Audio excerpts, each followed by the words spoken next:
महाशिवरात्रि पर्व पर पूरे विश्व में भगवान भोलेनाथ की पूजा अर्चना बड़ी श्रद्धा भक्ति के साथ की जा रही है। तो वहीं भारत देश में कुछ ऐसे स्थान भी हैं जहां पर भगवान भोलेनाथ की बैल स्वरूप पिंडी की पूजा की जाती है। हम आपको एक ऐसे ही दिव्य भव्य मंदिर से अवगत कराना चाहते हैं जिसकी स्थापना महाभारत काल में पांडवों के द्वारा की गई थी। ऐसा माना जाता है कि यह मंदिर पांडवकालीन है, जिसे पांडवों के द्वारा बनवाया गया था। तो ऐसी मान्यता है कि भगवान पशुपतिनाथ, भगवान केदारनाथ, भगवान ओमकारेश्वर और भगवान केदारेश्वर के मंदिर एक ही मंदिर हैं। इन सभी मंदिरों में भगवान भोलेनाथ नंदी बैल पर विराजमान हैं। आपको बता दें कि बुंदेलखंड क्षेत्र का केदारेश्वर मंदिर एक प्रसिद्ध मंदिर है। यहाँ पर 12 महीने श्रद्धालु पहुँचते हैं। तो वहीं सावन माह में पूरे महीने हजारों की संख्या में प्रतिदिन लोग भगवान भोलेनाथ का दर्शन करने के लिए मंदिर जाते हैं। इसके साथ ही आज शिवरात्रि के पावन पर्व पर हजारों की संख्या में श्रद्धालु सुबह से ही मंदिर पर पहुंच रहे हैं। मंदिर की एक खास बात यह भी है कि इस मंदिर में आज तक प्रथम पूजा दैवीय शक्तियों के द्वारा ही होती आई है। आज तक किसी के द्वारा भी इस मंदिर में प्रथम पूजा नहीं की गई। जब भी ब्रह्म मुहूर्त में मंदिर के पट खुलते हैं तो भगवान भोलेनाथ की पिंडी पर पुष्प, चावल या जल की बूंदें दिखाई देती हैं। ऐसा माना जाता है कि आज भी कोई दैवीय शक्ति प्रथम पूजा करने के लिए मंदिर पर आती है। तो वहीं मंदिर के इतिहास को लेकर कई तरह की किंवदंतियां क्षेत्र में प्रचलित हैं।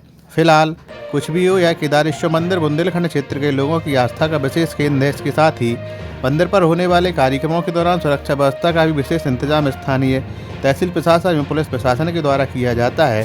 सुनिए बुंदेलखंड क्षेत्र के केदारेश्वर मंदिर के बारे में स्थानीय श्रद्धालुओं और मंदिर के पुजारी का क्या है कहना। बुंदेलखंड क्षेत्र की इस तरह की धार्मिक और आध्यात्मिक खबरों से जुड़े रहने के लिए बने रहें टाइम्स ऑफ बुंदेलखंड के साथ। अगर अभी तक आपने हमारे चैनल को सब्सक्राइब नहीं किया है तो आज जरूर सब्सक्राइब करें। मंदिर श्री केदारेश्वर पुजारी श्री शालिग्राम गिरी जी।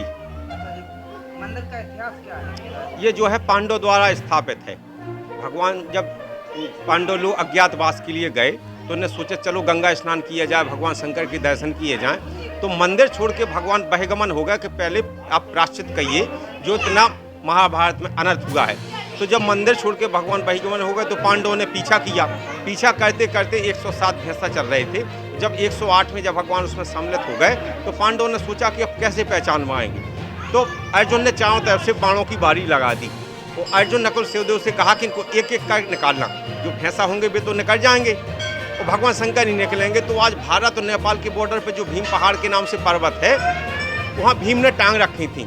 वो जब 107 निकालने के बाद जब 11वें रुद्र भगवान शिव शेष रह गए तो इन्होंने चारों तरफ से पकड़ लिया कि हे भगवान मोक्ष प्राप्त नहीं होगा, आगे कलयुग आ रहा है। तो भगवान ने उस शरीर को छोड़ दिया, प्राणांत कर दिया। तो शरीर के 4 खंड हुए हैं। पहला खंड है पशुपतिनाथ में जो भैंसा पे अवतार है, पहला खंड है।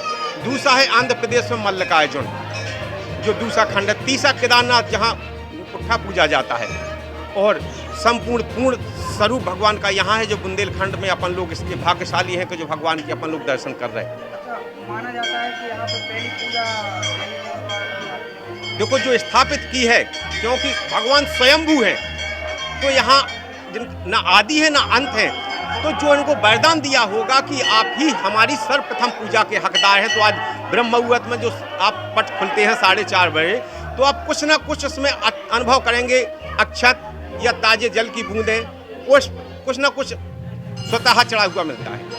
शिवरात्रि के दिन यहाँ पे क्या होता है? ये शिवरात्रि के ये साल भर का पर्व है। भगवान शंकर का विवाह के उत्सव के रूप में मनाते हैं हम लोग। यही आयोजन है। शाम सुबह से जो है 4:30 बजे से इसी तरह यात्री आ रहे हैं। अब शाम को हमारा आयोजन होगा मंदिर का जो नियमित है विधि विधान से शादी का आयोजन होगा।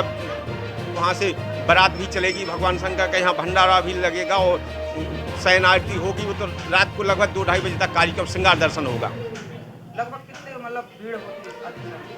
अभी तो इस समय आप खुद देख रहे हैं कि यहाँ भीड़ 20-25 हज़ार आने का अनुमान है। हाँ।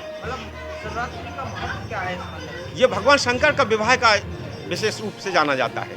हाँ। सुनील शर्मा एडवोकेट। अच्छा, ये बताइए आप श्रद्धालु के मंदिर के दर्शन कितने समय से, कितने सालों से कर रहे हैं? हम बहुत समय हो गया, याद ही नहीं है, बचपन से ही आ रहे हैं। और भोलेनाथ का बहुत प्राचीन स्थान है। केदारेश्वर में बहुत दूर दूर से लोग आते हैं दर्शन करने के लिए। लगभग कितनी संख्या में लोग दर्शन करने आते हैं? अब अनुमान तो क्या, वैसे लाखों की संख्या में मान लीजिए आप साल भर में। शिवरात्रि, बसंत पंचमी और सावन के महीने भर तो आते ही आते हैं आदमी। आज शिवरात्रि का दिन है, आप दर्शन करने आए हैं, भगवान से क्या प्रार्थना की आपने? जगत का कल्याण हो, भोलेनाथ कृपा करें। और केदारेश्वर मंदिर में शिवरात्रि के दिन क्या ऐसा होता है जो श्रद्धालु के भगवान भोलेनाथ की शादी है आज, तो उनकी जो है इस पर्व के अवसर में हम सब लोग केदारेश्वर भगवान के दर्शन करने आते हैं। और महाकाल है, वो 3 लोक के मालिक हैं, उनसे तो कल्याण की अपेक्षा की जा सकती है। उनका आशीर्वाद रहे संसार पे, बस यही बात है।